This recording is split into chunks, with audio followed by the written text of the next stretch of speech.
Hello friends, welcome to my channel. तो आज हम पढ़ाएंगे नागरिकता की समाप्ति के बारे में। हमारा अभी क्लास चल रहा है, नागरिक से रिलेटेड है। एक दो क्लास और इससे रहेगा। तो इसी प्रकार हमारे चैनल पर बने रहें, हमारे चैनल को प्रमोट करते रहें, देखते रहें। चलिए, एक वीडियो को तो आप लोग अच्छा रिस्पॉन्स दे रहे हैं। तो इसके साथ ही साथ हमारे चैनल पे चल रहा है अभी करंट अफेयर क्यूज संडे और वेडनेसडे को। डेली क्यूज तो चलता ही, कभी कभी संडे को नहीं रहता है।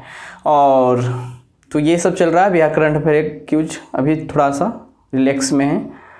तो ये सारे क्लास को आप देख सकते हैं। फिलहाल मैं पॉलिटिकल साइंस का क्लास लेकर उपस्थित हूँ और भी सब्जेक्ट के क्लास को लेकर उपस्थित रहूँगा। लेकिन लोगों को प्रेशर देने से बेहतर है पहले खुद प्रेशर झेलकर चैनल को बेहतर कर लेते हैं। तो सारे सब्जेक्ट के टीचर को मैं बुलाऊंगा, ठीक है। तो हमारे चैनल पर बने रहें, अधिक से अधिक व्यू दें ताकि हमारा चैनल जल्द से जल्द मोनेटाइज हो जाए और मैं दूसरे टीचर को भी बुला सकूं। तो चलिए देखते हैं, नागरिकता की समाप्ति के बारे में पढ़ेंगे।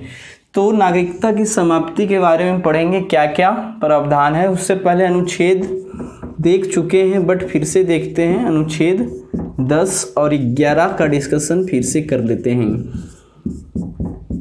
अनुच्छेद 10 में ये कहा गया है कि भारतीय नागरिक को जो मिली हुई नागरिकता है उसको भारत के संविधान में जो विधि है उसके अलावा अन्य विधि से खत्म नहीं किया जा सकता है।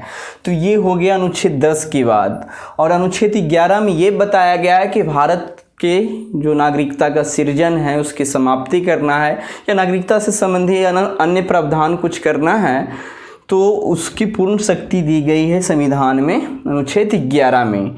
तो नागरिकता की समाप्ति से संबंधित अब आगे बढ़ते हैं। नागरिकता की समाप्ति से संबंधित 1955 का जो अधिनियम था उसमें 3 बातों को बताया गया है। सबसे पहला क्या? परित्याग, पर्यवसान, थोड़ा शुद्ध हिंदी है, ठीक है, और वंचित किया जाना। ये 3 विधि से जो है नागरिकता को समाप्त किया जा सकता है। परित्याग जिसको बोलते हैं रिनंसिएशन, ठीक है, इसको बोलते हैं टर्मिनेशन, और इसको बोलते हैं वंचित किया जाना, डिप्राइवेशन। तो परित्याग, पर्यवसान, वंचित किया जाना, सबको हम एक एक करके डिस्कशन करते हैं। परित्याग मतलब कि रिनंसिएशन, इसका मतलब ये होता है कि कोई भारत का नागरिक है, ठीक है ना, और वो अपना नागरिकता छोड़ सकता है। लेकिन छोड़ता है किस स्थिति में? किसी दूसरे देश की नागरिकता को वो अपना लिया है तो भारत की नागरिकता को छोड़ देता है, तो ये परित्याग कहलाया, रिनंसिएशन कहलाया। सिंपल सी यही बात होगा। पर्यवसान क्या है कि कोई जो है देशीयकरण द्वारा या पंजीकरण के द्वारा भारत की नागरिकता को अपनाया था, लेकिन अब उसकी इच्छा है कि भारत के नागरिक ना रख के दूसरे देश की नागरिकता वो ग्रहण करना चाहता है।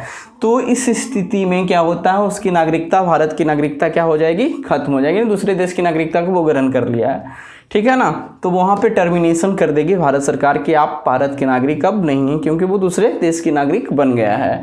वंचित किया जाना क्या है? ये है कि कोई जो नागरिक भारत का है, पंजीकरण के द्वारा नागरिक बना है, तो भारत सरकार चाहेगी तो उसे नागरिकता से विमुक्त कर सकती है। लेकिन कुछ कंडीशन होता है, इससे भी किसी को नागरिकता खत्म नहीं किया जाता है। तो ये वंचित किया जाना कुछ कारण होता है, उस कारण को भी डिस्कस करेंगे। लेकिन कुछ और पॉइंट है, कोई व्यक्ति भारत का जन्म से यदि नागरिक है तो वो कोई सामान्य कारण से उसकी नागरिकता खत्म नहीं की जाती है। तो कौन कौन से वैसे कारण होते हैं जिसके कारण खत्म हो जाता है किसी की नागरिकता?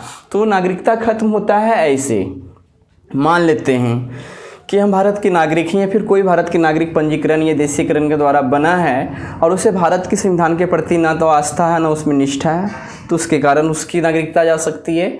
अब मान लेते हैं कि हम कोई भी है जो भारत की नागरिक है, दुश्मन देश को युद्ध में सहायता कर देता है, तो उस स्थिति भी नागरिकता जा सकती है। अब नागरिकता हम ग्रहण किए हैं, पंजीकरण के द्वारा करते हैं या देशीकरण के द्वारा करते हैं, तो उसमें यदि हम कुछ फ्रॉड करते हैं, गलत विधियों से यदि हम नागरिकता को ग्रहण करते हैं तो में भी जा सकती है आपकी नागरिकता।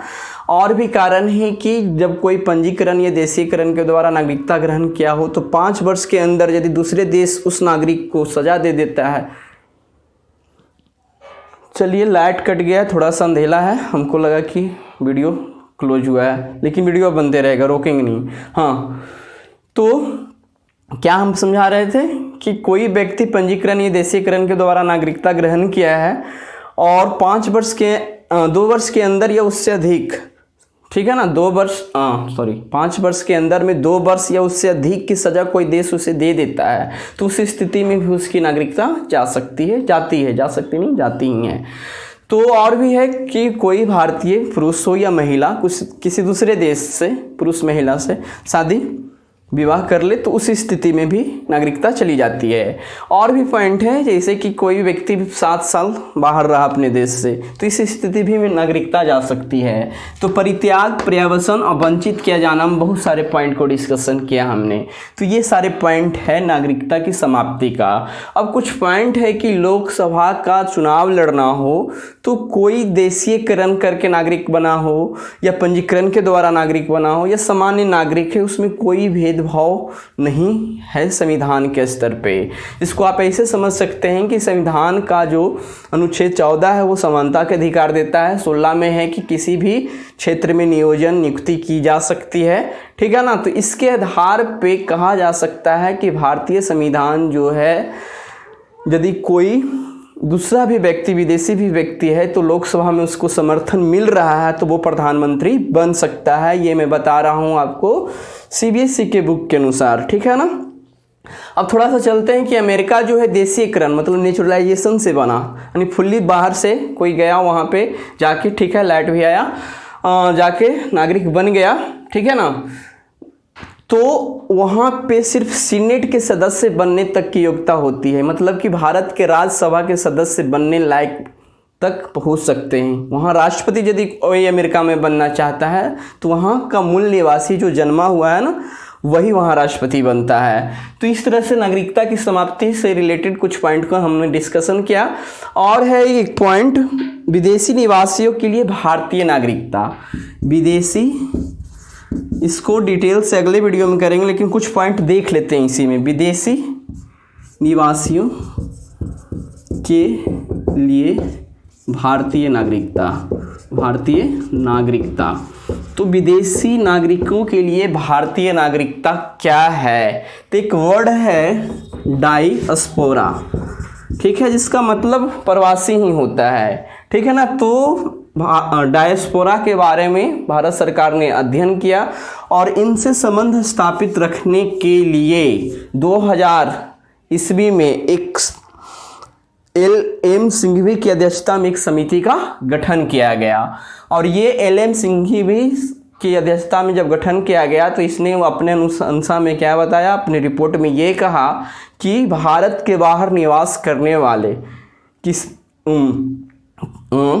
कुछ देशों के, सारे देश नहीं, कुछ देशों के नागरिकों को, यानी कि भारत में निवास करने वाले भारतीय मूल के ही हैं, तो उनको नागरिकता दी जाए, दोहरी नागरिकता दी जाए, मतलब कि वहाँ की नागरिकता तो है ही, यहाँ भी कुछ प्रीफ्रेंस दिया जाए। तो 2003 में, ठीक है ना, LM सिंघवी के अनुसार 2003 में अनुशंसा कर दी गई और नागरिकता प्रदान कर दिया गया, मतलब कि कुछ विशेष प्रावधान करके कुछ विशेष अधिकार दे दिया गया। तो इसमें भारत से बाहर रहने वाले जो हैं 3 टाइप के विदेशी हैं भारत के ही। तो इसको ऐसे समझेंगे, तीनों का नाम हम सिर्फ आज बताते हैं और डिस्कशन हम इसको करेंगे ना अगले वीडियो में। तो तीनों का नाम लिख लेते हैं।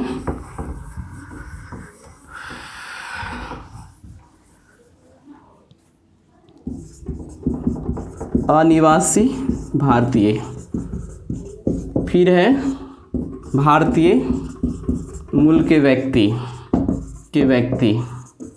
और एक है सीमा पारीय।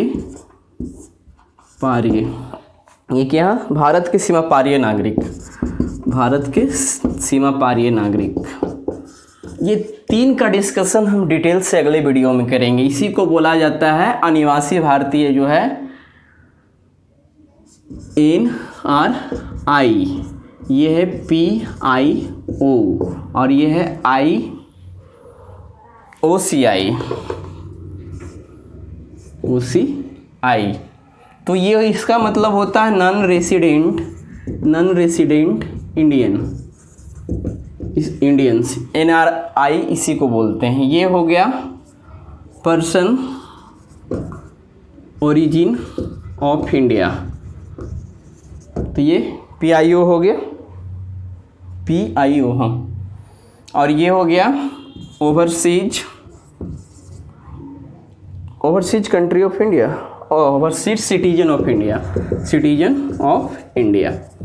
तो ये 3 टाइप के भारत से बाहर, भारत से रिलेटेड क्या है, नागरिक हैं। इनको कुछ विशेष प्रावधान दिया गया है, इसको हम डिटेल से अगले वीडियो में पढ़ेंगे। उससे पहले थोड़ा सा चलते हैं प्रवासी भारतीय दिवस, है ना। प्रवासी भारतीय दिवस सम्मेलन हम हर साल नहीं, अब 2 साल पे मनाया जाता है 9 जनवरी को। तो जब ये शुरू हुआ था 2000 में, ML सिंघवी की जो अध्यक्षता में एक विशेष कमेटी की संस्तुति में इसका प्रावधान किया गया था कि प्रत्येक साल मनाया जाएगा भारतीय प्रवासी दिवस,